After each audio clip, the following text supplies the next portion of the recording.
손가락 한마디만한 차이라고 여겨지는데요.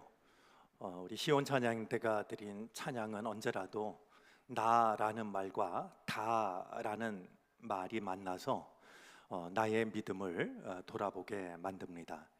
오늘도 귀한 찬양으로 우리의 마음의 문을 열어준 시온 찬양대 감사를 드립니다. 오늘은 8월 들어 맞이하는 첫 번째 주일입니다. 아직도 무더위가 이어지고 있고 또 비가 내리는 등 날씨가 고르지 못하지만 사실 오늘은 절기로는 입추입니다. 오늘이 가을의 문턱입니다. 여전히 무더위는 이어지겠지만 지금부터 내리는 볕에 저 들판의 곡식과 과일들은 저만의 빛깔로 저만의 무게로 익어가게 될 겁니다. 우리가 맞이하는 시간도 우리의 마음이 익어가고 믿음이 익어가는 시간이 되어졌으면 좋겠습니다. 코로나가 재확산되고 있고 주변에서 코로나에 확진됐다라는 이야기를 자주 듣게 됩니다. 여러분들 부디 끝까지 건강하시기를 바라고요.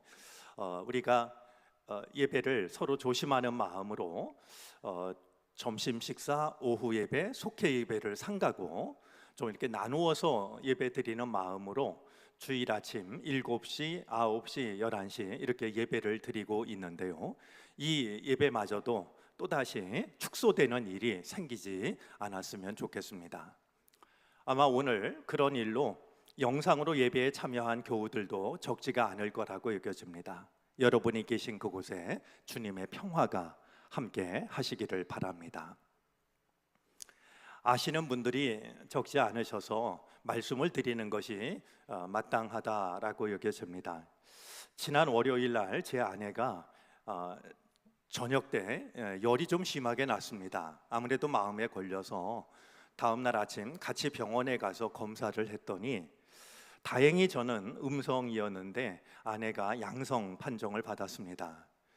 지난번에 하도 마음고생을 심하게 했어서 제가 도망을 치듯이 목양실로 나와가지고 새벽부터 늦은 밤까지 목양실에서 이렇게 시간을 보냈습니다. 외부 일정을 모두 삼가고 그냥 밤늦게 들어가서 2층에서 잠만 자고 나오는 이런 시간을 보냈는데요. 여러분들이 기도하시고 염려해 주신 덕분에 아내도 별 탈 없이 이 시간을 격리의 시간을 잘 보내고 있고 저도 자가 검사를 해보니까 음성으로 나와서 오늘 이렇게 함께 예배를 드릴 수가 있게 되었습니다. 이 시간 동안 지방 연합성회도 있었고 또 중고청 연합 수련회도 있었습니다. 마땅히 함께 해야 될 시간인데 그렇지를 못했습니다. 아쉬운 마음도 컸고 고마운 마음도 컸고 또 우리 수고한 분들이 정말 참 소중한 일을 감당했다라는 생각도 마음에 크게 자리를 잡습니다. 저희 내외를 걱정하면서 기도해 주시고 또 혹시라도 굶을까 이렇게 먹을 것도 전해주시고 이런 모든 교우들께 이 자리를 빌어서 감사를 드립니다. 다 좋았는데 며칠 전부터 목이 가라앉아가지고 좀 이게 차도가 없습니다. 그래서 일부 예배 때는 또 훨씬 더 심해서 제가 조심스럽게 말씀을 나눴는데요. 혹시 말씀을 듣기가 불편할지 모르겠습니다. 또 제가 가능하면 낮은 목소리로 이야기를 하려고 하는데 작은 소리를 크게 들으실 수 있었으면 고맙겠습니다. 제가 아침 기도의 시간마다 저희 교직원들은 매일 아침 이제 하늘 양식을 가지고 기도 모임을 갖고 하루 일과를 시작합니다. 아침 기도의 시간에 제가 교직원들에게 자주 강조하는 말이 있습니다. 태도가 본질이라는 말입니다. 우리가 말하는 태도, 일하는 태도, 교우들을 대하는 태도, 바로 그 태도가 바로 우리가 누구인지를 나타내는, 우리가 하고 있는 일을 드러내는 본질이라고 이야기를 하곤 하죠. 우리가 아무렇지도 않게 생각하는 아주 사소한 일 속에도 우리의 마음이 다 담기는 법이다. 그러니 우리가 마음에서 우러나와서 주님의 일을 하자, 이런 마음으로 자주 강조를 하고는 합니다. 근데 생각을 해보면 이 태도가 본질이라고 하는 것은 우리의 믿음에도 적용이 됩니다. 우리가 예배의 자리로 나오는 우리들의 태도, 예배하는 태도, 기도하는 태도, 신앙생활하는 태도, 이것이 우리의 신앙의 본질과 무관한 게 아닙니다. 신앙의 본질이 따로 있고 우리가 보이는 태도가 따로 있는 것이 아니라 우리의 작은 태도 속에도 우리의 신앙은 고스란히 담기게 마련입니다. 시편 120편부터 134편까지는 같은 제목이 붙어 있는데요, 한번 확인해 보시면은 성전에 올라가는 노래라는 제목이 붙어 있을 겁니다. 공동번역 성경에서는 순례자의 노래라고 제목을 정했고, 새번역 성경은 성전에 올라가는 순례자의 노래라고 정했습니다. 이 말은 히브리어로 계단들이라는 의미를 가진 것으로 성서학자들은 생각을 하는데요, 즉 성전으로 나아가기 위해서 올라가는 하나하나의 계단을 나타내는 것으로 이해를 합니다. 그래서 시편 120편으로부터 134편을 층계 시편들이라고 부르기도 합니다. 그래서 그럴까요?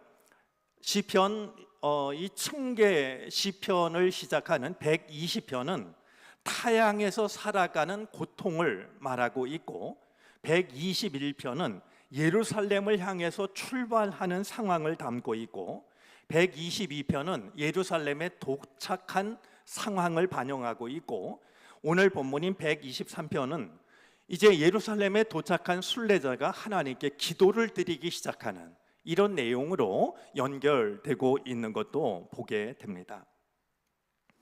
자, 제목을 무엇이라 정하든 이 성전으로 올라가는 노래는 성전을 찾은 순례자들이 성전 계단 하나하나를 오르면서 성전을 찾은 기쁨과 감격을 노래하고 있는 그런 모습을 얼마든지 떠올릴 수 있는 시편들이 됩니다.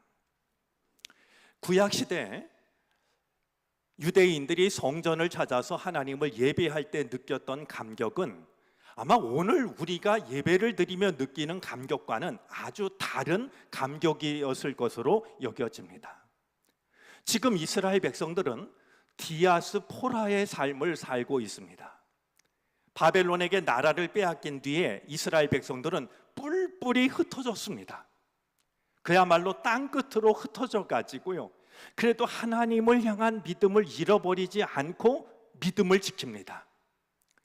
그 흩어져 살고 있는 유대인들에게 그들의 인생에 있어서 가장 큰 꿈이 있다면 내가 죽기 전에 언젠가 한 번은 예루살렘을 찾아가서 예루살렘 성전에서 하나님을 예배하는 일입니다. 그 당시 비행기도 없었고 자동차도 없었고 오토바이나 자전거도 없던 시절입니다. 천상 먼 길을 걸어가야 했습니다. 그 길을 걸어갈 때 그냥 갈 수 있겠습니까? 가다가 먹을 것도 챙겨야죠. 잠잘 것도 챙겨야죠. 또 위험으로부터 나를 지킬 수 있는 방어 무기들도 챙겨야죠. 그 모든 것을 끌고서 몇 날이 걸릴지 모르는 예루살렘을 향해 걸어간다라고 하는 것은 힘들고 어려운 일일 뿐만 아니라 때로는 목숨을 걸어야 되는 말이죠. 우리가 마음만 먹으면 차를 타고 오거나 걸어서 오는 우리들의 예배와는 아마 비교하기가 어려운 부분들이 있었습니다.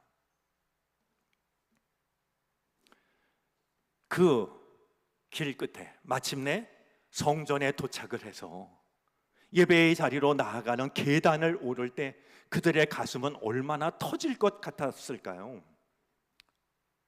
아마 우리가 예배당으로 들어서며 느끼는 마음이 없진 않겠지만 그 먼 길을 걸어와서 성전을 바라보고 눈물로 계단을 오르는 순례자들과는 분명 다른 점이 있을 거라 생각이 듭니다.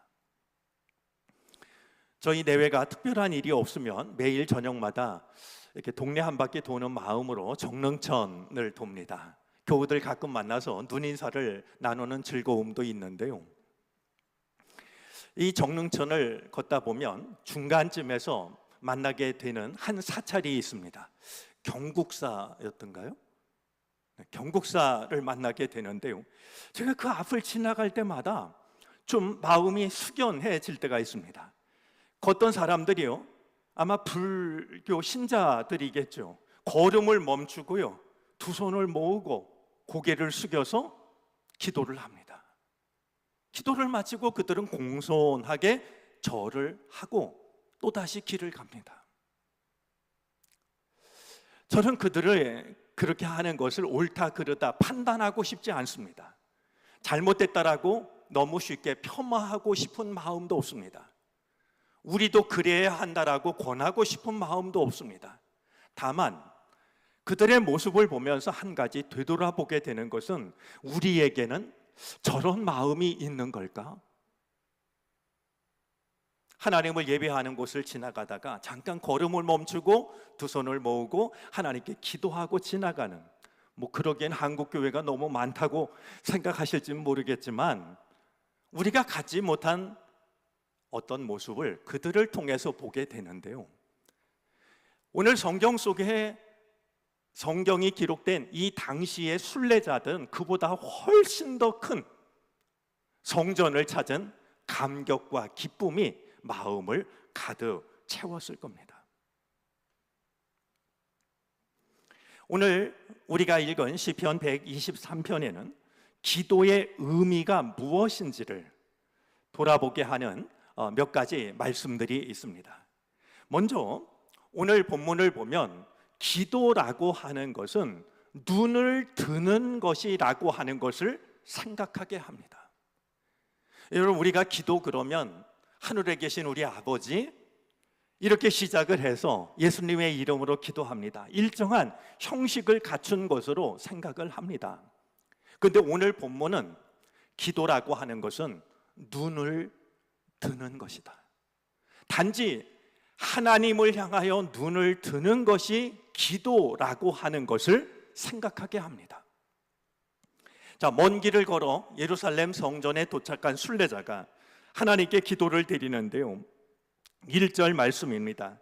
하늘에 계시는 주여, 내가 눈을 들어 주께 향하나이다.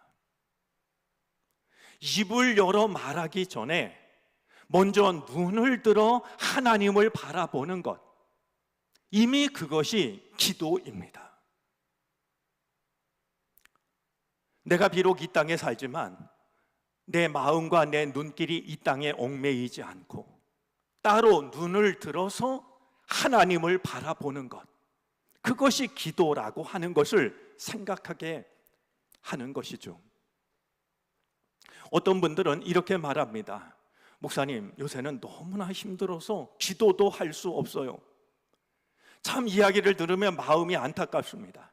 하지만 기억했으면 좋겠습니다. 입을 열어 말하는 것만 기도가 아니라, 그렇게 입을 열어 말할 수 없을 때 눈을 들어 하나님을 바라보는 것, 그것도 기도입니다.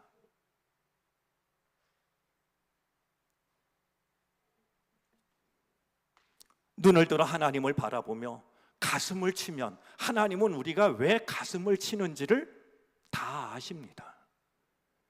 눈을 들어 하늘을 바라보면서 주님, 나를 불쌍히 여겨 주십시오, 한마디 말만 해도, 그 말만 반복해도 하나님은 우리의 형편과 사정이 어떤지를 모두 알고 계십니다. 우리 젊은 분들은 한번 인터넷 검색이 가능하면 이문재 시인의 오래된 기도라는 시를 찾아서 읽어보시면 좋을 것 같습니다. 어떤 것이 기도인지, 어떤 것도 기도인지가 담겨져 있는데요, 그의 시 속에 이런 내용이 있습니다. 말없이 누군가의 이름을 불러주기만 해도, 그게 기도라는 겁니다. 섬과 섬 사이를 두 눈으로 이어주기만 해도 제게는 제일 마음에 와닿는 대목입니다. 섬과 섬 사이를 눈으로 이어주기만 해도 그게 기도라는 겁니다. 여러분, 섬처럼 살아가는 누군가를 내 마음으로 이어주는 것, 그거 기도 아니겠습니까? 금음달의 어두운 부분을 바라보기만 해도 이 모든 것이 다 기도라고 시인은 노래를 합니다. 기도는 눈을 드는 겁니다. 말로 기도하기 어려울 때 눈을 들어 하나님을 바라보시기를 바랍니다. 또 한 가지 기도의 의미를 일러주는 것이 있는데요, 내가 기도하는 것은 모두를 대표해서 한다는 겁니다. 오늘 김용철 권사님께서 우리를 대표해서 기도해 주셨습니다. 이렇게 예배 시간에 대표 기도자가 기도하는 것만 한 사람이 모두를 대표해서 기도하는 게 아니라 언제 어느 때라도 내가 기도한다는 것은 모두를 대표해서 기도하는 것이 됩니다. 여러분, 오늘 성경 말씀을 보면은요, 1절은 나라고 내라고 1인칭이 사용되고 있는데요, 2절부터는 어느새 나라는 말이 우리라는 말로 바뀝니다. 지금 기도자는 내 사정만 아뢰는 게 아니라 모두의 사정을 하나님께 아뢰고 있습니다. 기억하시기를 바랍니다. 나 혼자 기도해도 모두를 대표해서 기도하는 겁니다. 내가 기도하면 나의 가정을 대표해서 기도하는 거고요, 내가 교회를 위해서 기도하면 내가 교회를 대표해서 기도하는 겁니다. 나라를 위해 기도하면 내 기도가 나라를 대표하는 기도가 됩니다.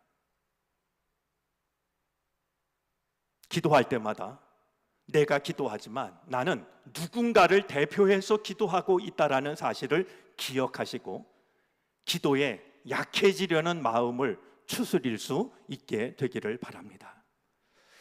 또 한 가지 생각하게 하는 것은 기도라고 하는 것은 인내하며 기다리는 것이라고 하는 겁니다. 우리는 기도에 대해서 이렇게 생각할 때가 많습니다. 자판기에 돈을 넣고 내가 원하는 버튼을 누르면 내가 원하는 것이 어쩌면 0.1초 사이에 털커덕하고 떨어지는 것, 이걸 기도 혹은 기도의 응답이라 생각할 때가 있지만 기도의 진정한 의미는 인내하며 기다리는 겁니다. 오늘 성경 말씀 2절입니다. 우리의 눈이 여호와 우리 하나님을 바라보며 우리에게 은혜 베풀어 주시기를 기다리나이다. 기다립니다. 기도는 기다리는 겁니다. 내가 말하면 내가 말한 것이 당장 이루어지는 것이 아니라 그것이 이루어질 때까지 믿음으로 기다릴 수 있게 하는 것이 기도입니다. 기도해도 이루어지지 않았다라고 포기하고 있는 분들이 있다면 기도란 기다리는 것이라고 하는 오늘 이 말씀을 기억하면서 다시 한번 기도를 시작할 수 있는 용기를 갖게 되기를 바랍니다. 자, 우리가 읽은 길지 않은 말씀 속에는 계속해서 반복되는 단어 하나가 눈에 띕니다. 눈이라는 단어인데요, 1절 말씀에 보면 주를 바라보는 눈이 있습니다. 2절을 보면 상전의 손을 바라보는 종들의 눈이 있고 여주인의 손을 바라보는 여종의 눈이 있습니다. 또한 여호와 하나님을 바라보는 우리의 눈도 담겨져 있습니다. 오늘 이 말씀은 눈과 관련해서 하나님의 집을 찾는, 그리고 예배를 드리는 혹은 기도를 드리는 우리가 지녀야 될 중요한 태도 한 가지를 우리에게 일러줍니다. 태도가 본질이라고 말씀을 드렸는데요, 우리가 주님의 집을 찾을 때, 예배할 때, 기도할 때 우리가 지녀야 될 중요한 태도 한 가지를 일러주고 있는데, 오늘 시인은 하나님께서 베풀어 주시는 은혜를 기다리는 자신의 심정을 가리켜서 상전의 손을 바라보는 종들의 눈같이, 여주인의 손을 바라보는 여종의 눈같이라고 표현합니다. 자, 내가 주님의 은혜를 바라보며 주님의 은혜를 기다리는 그 마음을 상전의 손을 바라보는 종들의 눈과 같습니다. 여주인의 손을 바라보는 여종들의 눈과 같습니다. 이렇게 말하고 있는 겁니다. 성경에 이런 표현이 또 있을까 싶을 만큼 매우 중요한 태도를 우리에게 전해주는데요. 자, 상전의 손을 바라보는 종들의 눈은 어떤 의미를 가지고 있는 것일까요? 두 가지를 생각하게 됩니다. 하나는 종들이 상전의 손을 바라보아야 주인이 무엇을 원하는지, 무엇을 명하는지를 알게 됩니다. 다른 사람들은 얼마든지 딴 걸 바라볼 수 있고 바라봐도 되지만 종들은 주인의 손을 바라봐야 됩니다. 저는 그러지 않습니다만 사실 예배 드릴 때 누구보다 긴장하는 사람이 있습니다. 저 방송실에 앉아 있는 사람들입니다. 방송실에서 삐끗하면 이 예배가 흐트러지니까 말이죠, 정말 집중을 합니다. 대부분 교회에서는 이 설교자가 말이죠, 저 방송실하고 사인을 냅니다. 그래서 예를 들면 이렇게 말씀을 나누다가도 제가 설교자가 손을 이렇게 올린다든지 하면 지금 볼륨이 조금 작은 것 같으니까 좀 올려달라고 하는 사인이 되고요, 거꾸로 이 위에서 아래로 내리면 볼륨을 조금 낮췄으면 좋겠다, 이런 사인이 됩니다. 저희 방송실은 알아서 잘하기 때문에 제가 그런 사인을 갖고 있지는 않습니다만 매우 정말 방송실에 앉아서 끝날 때까지 쉬는 게 아니라 초집중을 하는 것이죠. 올 시온 찬양대가 찬양을 드렸습니다만 마찬가지 아니겠습니까? 지휘자는 앞에 서서 지휘를 하는데 내 마음대로 반주하거나 노래를 하면 아마 이 찬양은 엉망이 되고 말 겁니다. 빠르기, 셈, 여림, 그 모든 것들이 다 지휘자 손끝에 담겨 있기 때문에 모든 대원들은 지휘자의 손끝을 주목하는 것이죠. 야구 경기만 해도 그런 것 아니겠습니까? 선수들은 수비를 할 때든 공격을 할 때든 항상 감독의 손끝을 살핍니다. 살피지 못하면 경기를 망치기 때문입니다.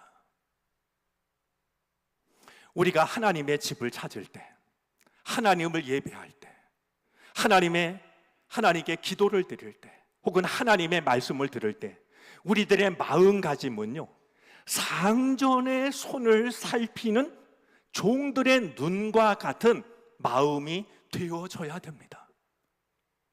나를 향해 하나님이 무엇을 말씀하시는지를 살피고 또 살펴야 됩니다. 주님의 전을 찾을 때에도, 예배를 드릴 때에도, 기도를 드릴 때에도, 말씀을 들을 때에도 아무 생각 없이 습관적으로 하는 것이 아니라 상전의 손끝에서 눈을 떼지 못하는 종들처럼 내게 무엇이라 말씀하실까? 내게 원하시는 게 뭘까? 그것을 살피는 마음이 필요한 겁니다. 제가 이성복 시인의 한마디 말을 소개한 적이 있는데요, 그래도 한번 따라서 해보시겠습니까? 주파수를 맞추면 잡음이 사라집니다. 인정하시겠습니까? 잡음과 싸운다고 잡음이 사라지는 게 아니라 주파수를 맞추면 잡음이 사라집니다. 세상 살 땐 어수선했지만 주님의 집을 찾을 때는, 예배 드릴 때는, 말씀을 드릴 때는 나에게 무엇이라 말씀하시는지 하나님의 뜻에 내 주파수를 맞추는 것이 필요한 겁니다. 그 마음을 시인은 주인의 손을 바라보는 여종과 같다라고 말이죠. 그렇게 우리들에게 표현하고 있는 겁니다. 예배의 자리에 나아올 때마다, 말씀을 들을 때마다 주님의 말씀에 귀를 기울이는, 무엇이라 말씀하는지를 살피는 우리들의 믿음이 되어지기를 바랍니다. 자, 종이 주인의 손을 살피는 데는 또 한 가지의 이유가 있습니다. 종이 주인의 손에서 눈을 떼지 못하는 것은 나의 삶이 주인의 손에 달려 있다라고 하는 것을 알고 있기 때문입니다. 군켈이라는 구약 신학자는 주인의 손을 살피는 종들이라는 말을 구체적으로 이렇게 말합니다. 음식을 나누어 주는 주인의 손을 기다리는 종들의 모습이다. 여러분, 종들이 음식을 마음대로 갖다 먹는 거 아니지 않겠습니까? 주인이 나누어 주는 걸 먹습니다. 그러니 이 종은 내가 배고픈 것도 배고픈 거지만 음식을 받아야 내 식구들을 먹일 수 있으니 음식을 나누어 주는 주인의 손을 얼마나 간절하게 바라보겠습니까? 뿐만이 아닙니다. 음식 나누어 주는 것뿐만이 아니라 외부의 위협으로부터 나를 지켜줄 수 있는 것도 바로 저 주인의 손이기 때문에 종은 주인의 손을 바라볼 수밖에 없습니다. 오늘 3절과 4절 말씀에 보면요, 지금 순례자들은 큰 고통을 당하고 있습니다. 3절 말씀을 보면 그들은 지금 심한 멸시를 당하고 있고요, 4절 말씀을 보면 공동 번역은 이렇게 옮겼습니다. 배부른 자들의 비웃음 소리, 교만한 자들의 그 모멸, 이제 그만 지긋지긋합니다. 배고픈 자들이 비아냥거리며 웃는 웃음소리, 교만한 자들이 자신들을 무시하는 그 모멸감, 이제는 더 견딜 힘이 없습니다. 이게 그들의 현실입니다. 아마 바벨론 포로 상황을 담고 있다라고 여겨지는데요, 그렇게 나아온 순례자들이 마치 종을 지켜주는 것이, 종을 막아주는 것이 주인인 것처럼 우리를 지켜주실 분은 하나님밖에 없다라고 하는 그 심정을 가지고 하나님을 바라보고 또 바라보고 있는 것이었습니다. 이것이 주님의 전을 찾는 순례자들의 마음입니다. 예배의 자리로 나올 때마다 우리는 이 마음을 돌아볼 수 있어야 됩니다. 세상을 살면서 멸시받았던 일들, 힘들었던 일들, 상처받았던 일들, 우리는 그런 세상 속에서 살아가지만 예배의 자리로 나올 때마다 나를 이 모든 고난으로부터, 멸시로부터, 상처로부터 나를 지켜주실 분은 하나님밖에 없습니다. 그런 마음으로 우리는 마치 주인의 손을 바라보는 종처럼 하나님을 바라보고 또 바라볼 수 있어야 한다는 것입니다. 히스기야가 병들어 죽게 되었을 때 그는 내려야 될 명령도 많았고 받아야 될 보고도 많은 위급한 상황이지만 모든 것을 뒤로 하고 벽을 향해 돌아앉습니다. 그리고 하나님께 눈물로 기도를 드렸고 하나님이 그의 기도를 들어주십니다. 그가 회복되었을 때 지난 시간을 되돌아보며 그는 이렇게 말합니다. 바로 제단 오른쪽에 쓰여져 있는 저 말을 히스기야가 하는데요, 나는 눈이 멀도록 하늘을 우러러 보았습니다.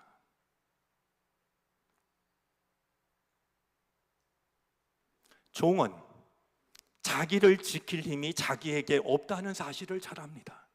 주인이 자기를 포기하면 어떤 안전도 보장되지 못한다는 사실을 알고 있습니다. 그렇기 때문에 나를 지켜줄 저 주인의 손을 바라보고 또 바라보는 겁니다. 하나님을 믿는 우리들의 눈이 하나님의 손에서 떠나지 않게 되기를 바랍니다. 주님 전에 나올 때마다 내 삶을 지켜주실 분은 하나님밖에 없다라고 하는 그 마음을 가지고 나아올 수 있게 되기를 바랍니다. 교회를 찾는 우리들의 모습 속에, 예배를 드리는 우리들의 마음 속에, 기도를 드리는 우리들의 간절함 속에 주님을 향한 우리의 온전한 마음이 담기게 될 때, 우리의 형편과 사정을 아시는 주님께서는 하늘의 문을 여시고 우리에게 필요한 은혜를 내려 주실 것입니다. 이 복된 은총이 여러분들이 걸어가는 인생의 길에, 믿음의 길에 늘 동행하시기를 주님의 이름으로 축원합니다. 기도하겠습니다.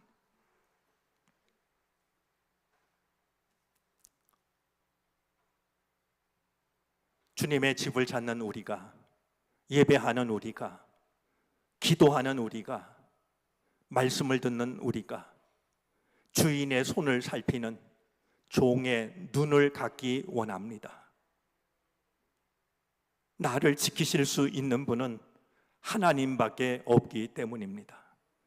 나에게 필요한 것을 공급해 주실 분도 하나님밖에 없기 때문입니다. 우리의 마음을 받아 주시옵소서. 거룩하신 주 예수 그리스도의 이름으로 기도를 드립니다. 아멘.